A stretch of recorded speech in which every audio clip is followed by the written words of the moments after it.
चमार मरा कानू, तो पगड़ी चादर एवं कानू भोज न होना चाहिए, ब्राह्मण भोज क्यों लिखते हो?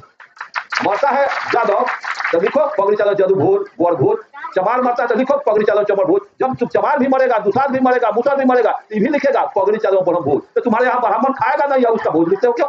पीढ़ी दर पीढ़ी से हम लोग के बाप दादा बुर्बक थे कि पंडित से कर्म कांड कराते, तो हम लोग का बाप दादा तो इतना मूर्ख और गंवार थे कि बाबा जी के पैर धो के पी लिए और गोबर को नमस्कार कर लिए। पचगौब गोबर खाने से पचगौब बना दिया कि हम चमार के यहाँ पानी पी लिए, मियाँ के हमारे भाई साहब खा लिए। तब हमारे गांव का हलवाई आके कहता है कि डॉक्टर साहब आपका बड़ा लड़का मियाँ के यहाँ खा लिया है, इसलिए आपको जांच में धराइएगा छटाइएगा। देवता बनवा लेता तो ठीक है, धान का भूसा उसके छिपा में रख दो, बालू दही गोबर के ले आओ, दही रख दो उसके थाली में, अब बालू रख दो चीनी कह करके, कहो कि पंडित जी मान लो भैंसी के दही बा, मान लो पंडित जी भूसवा के चिउरा, बलुआ के मान लो चीनी, एकरा के खाओ ना। पगड़ी चादर ब्रह्म भोज, मरा कानू, मरा कोयरी, मरा जादव, मरा चमार, और लिखवाएगा का कि पगड़ी चादर ब्रह्म भोज। अरे मरा चमार मरा कानू, तो पगड़ी चादर एवं कानू भोज न होना चाहिए, ब्राह्मण भोज क्यों लिखते हो?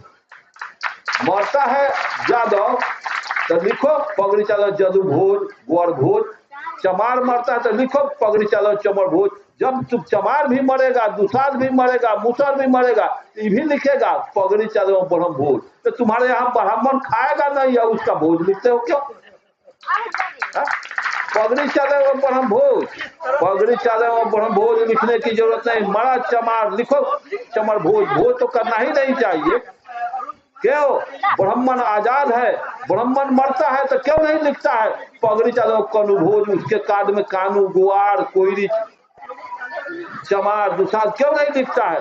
वो अपने ब्राह्मण मरता है तो लिखता है पगड़ी चादर ब्रह्म भोज, तो उसका मरा आदमी उसको अपना भोज लिखता है। उसी तरह से तुम भी मरो, तुम्हारे जाति में मरा आज कोई तो अपना लिखो, मैं हलवाई मर गए तो मैं अपना लिखूंगा पगड़ी चादर कानू भोज, इनके पिताजी मर गए लिखे पगड़ी चादर गोवर भोज, कोई तेली मरता है लिखो पगड़ी चादर तेली भोज,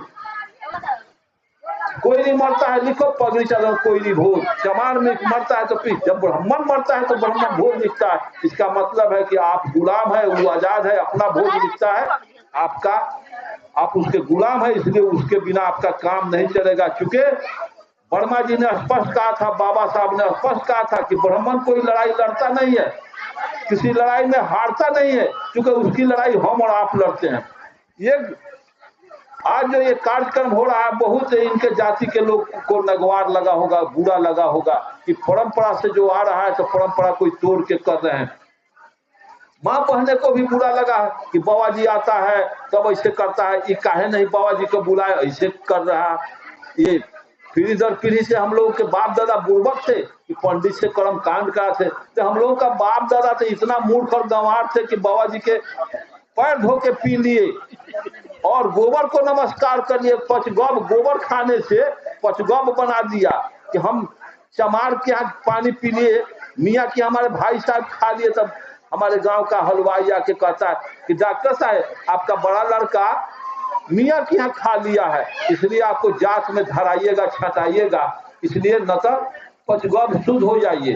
तो पचगौब क्या होता है? पिताजी कहे तो गाय के दूध, गाय के घी, गाय के दही, गाय के गोबर, गाय के मूत्र खाइएगा तो शुद्ध। अरे खाने से अशुद्ध होगा कि शुद्ध होगा?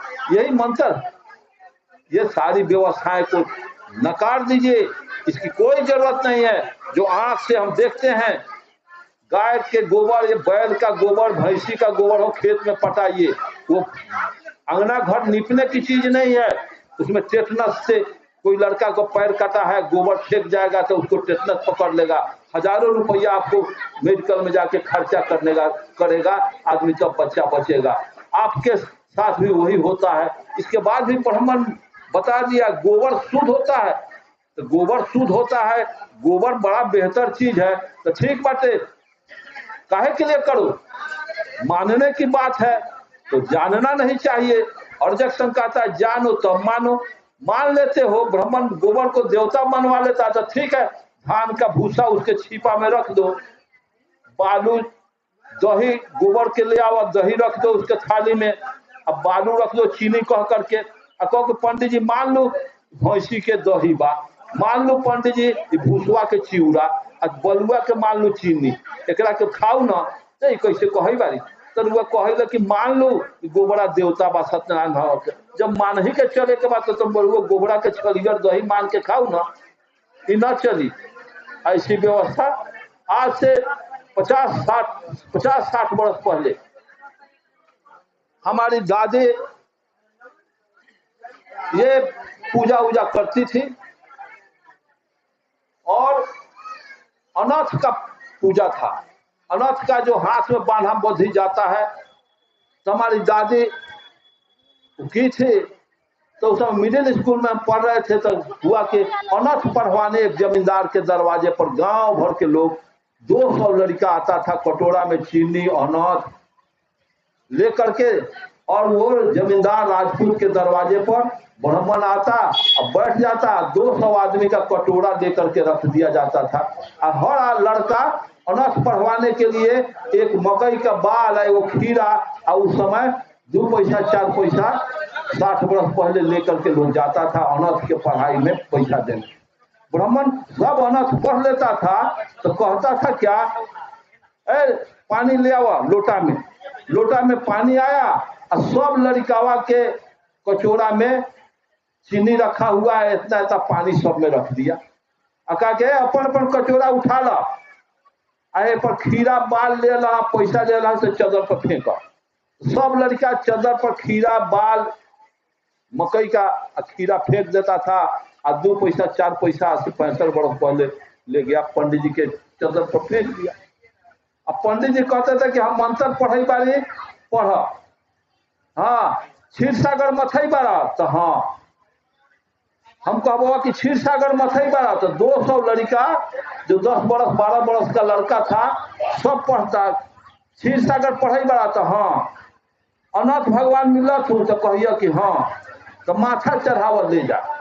अब बताइए कि वो चीनी कटोरा में है पानी थोड़ा रख दिया अनाथ से वो डोरा से मथवा रहा है अपने झूठ बोल रहा है मथ रहा है चीनी या पानी और कह रहा है क्षीर सागर का अर्थ महिला तो नहीं समझेगी मर्द लोग भी कुछ क्षीर सागर होता है दूध का समुद्र मथई बा चीनी पानी अब पंडित कहेगा कि क्षीर सागर मथ क्षीर कचोरा में समुद्र के दूध के समुद्र मथाईगा क्षीर सागर मिठाई मथई बड़ा तो हाँ अनाथ भगवान मिलत हूँ तो कहिए हाँ तो माथा चढ़ावल ले जा।